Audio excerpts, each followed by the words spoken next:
যুবক, তোমার সময় এখনই। লক্ষ্যকে পিছনে ফেলা মানে নিজের ভবিষ্যৎ ধ্বংস করা। তুমি হয়তো আজ ক্লান্ত, আজ ব্যর্থ মনে হচ্ছে, কিন্তু মনে রেখো, লক্ষ্য অটুট থাকবে।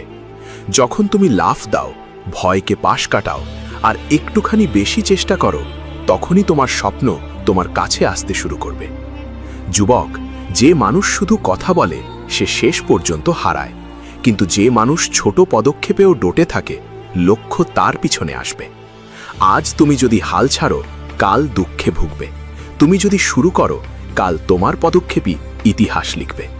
মনে রেখো, স্থির লক্ষ্য, ধৈর্য আর পরিশ্রম, এই তিনটেই তোমার সাফল্যের চাবিকাঠি।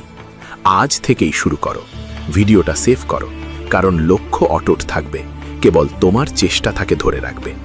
একদিন তোমার সাফল্যের গল্প মানুষ পড়বে এবং সেখান থেকে তারাও শিক্ষা নিবে, ইনশাআল্লাহ।